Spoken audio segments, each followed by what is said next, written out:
Welcome to Canadian PGA TV. We're here in Moncton, New Brunswick for the annual general meeting for the Canadian PGA, and joined by the new president of the Canadian PGA, Mr. Cundari from North Bay, Ontario, just announced about a minute and a half ago. Glenn, before we get into everything right now, I want to talk to you a little bit about your background and how you grew up, and tell us in the first place why you want to be a CPGA, a Canadian PGA professional from day one.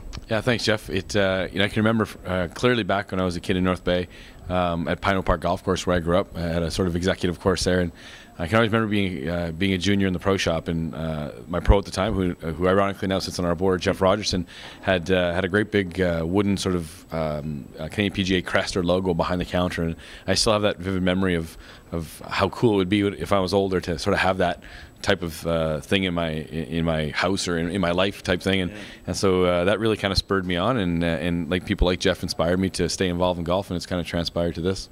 Glenn, tell us about the diversity of not only the Canadian PGA but also the board as well. I mean, there's a lot of different people in there, different backgrounds, different career paths, you name it.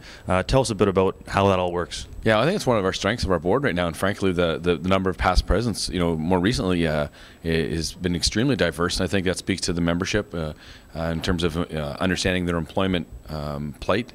And so yeah, we have everything from full-time instructors to guys at resort courses, public courses, private clubs, of course, and so the dynamics are really interesting in that respect. And Glenn, was there a certain situation or a certain something that happened to you that made you want to put your name forward and become a president? And it's not an easy task. It's difficult to get there, and also the work that comes with it is not easy either. So was there a certain situation or a certain time where you said, I want to do that, or somebody inspired you to do that?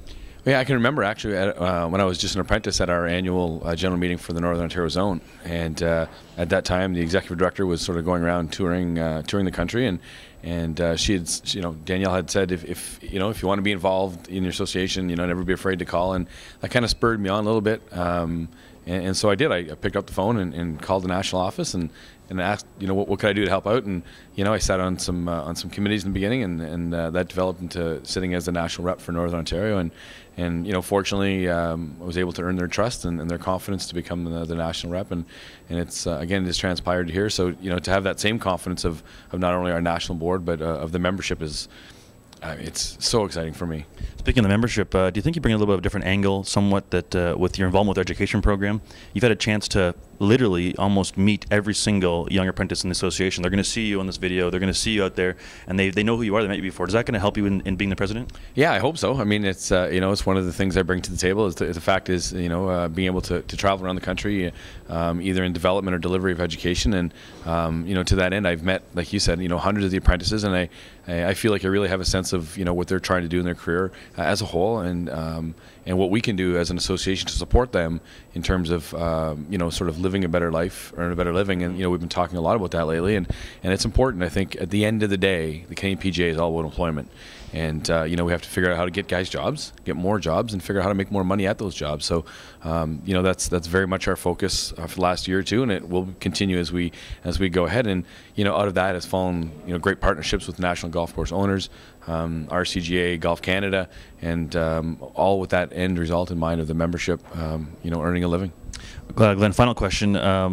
Is it somewhat luck of the draw, or is there a more exciting time than right now to be president of the Canadian PGA? The PACE program just passed. The excitement in the room was pretty awesome. You could feel it, and also the centennial next year. Is it for you? Is it exciting to have those two major things coming up for the Canadian PGA? Yeah, I mean, I think Jeff, timing is everything, as they say. So I'll be lucky to be the guy to sort of cut a few really important, exciting ribbons. That said, I certainly understand. I know for a fact our board understands, and members understand, frankly, that the ceremonial tee shot at the centennial event is just that. I mean, it's an exciting event, but the work again is still about trying to create a better opportunity for our members in the field. So to that end, yeah, it's a very exciting time, and I'm hoping it's going to be a great 2 years.